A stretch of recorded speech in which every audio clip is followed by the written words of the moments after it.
होळीपूर्वी केंद्रीय कर्मचारी आणि पेन्शनधारकांसाठी मोठी खुशखबर. सरकारकडून मिळणार मोठं गिफ्ट. होय, तब्बल 1 कोटीहून अधिक कर्मचारी आणि निवृत्ती वेतनधारकांच्या पगारात वाढ होणार आहे. पण नेमकी किती वाढ आणि तुमच्या खात्यामध्ये किती जास्त पैसे येणार, आज आपण हे सगळं स्पष्टपणे बघणार आहोत. काय मोठी अपडेट आहे? तर सरकारी नियमानुसार वर्षातून 2 वेळा महागाई भत्ता म्हणजेच DA हा वाढवला जात असतो. पहिली वाढ ही जानेवारी ते जून, त्याची घोषणा ही मार्च मध्ये होत असते आणि दुसरी वाढ जुलै ते डिसेंबर, त्याची घोषणा दसरा किंवा दिवाळीच्या सुमारास होत असते.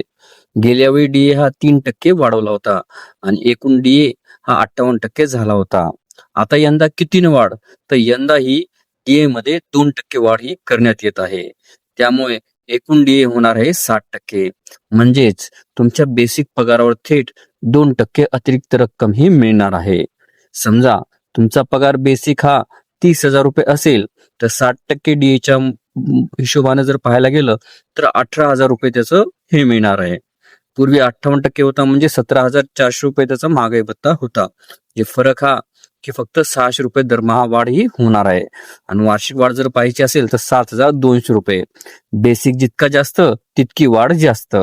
सध्या ही वाढ 7व्या वेतन आयोगानुसार अंतर्गत होत आहे.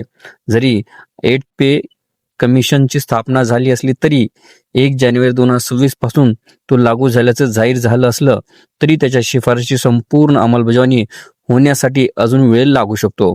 तोपर्यंत पगार आणि DA वाढ ही 7व्या वेतन आयोगानुसारच मिळणार आहे. याचा फायदा कोणाला होणार आहे?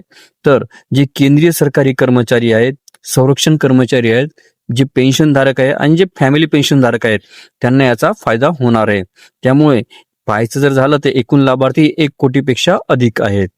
होळीपूर्वी येणारा पगार हा वाढीव DA सह मिळणार आहे. म्हणजेच सणासुदीला खात्यामध्ये जास्त पैसे येणार आहेत. तुमचा बेसिक पगार किती आहे ते कमेंट्स मध्ये नक्की सांगा, जेणेकरून आपल्याला त्याचा महागाई भत्ता हा काढता येईल. अशा सरकारी अपडेटसाठी चॅनलला सबस्क्राईब करा, व्हिडिओला लाईक करा आणि शेअर करायला विसरू नका. धन्यवाद.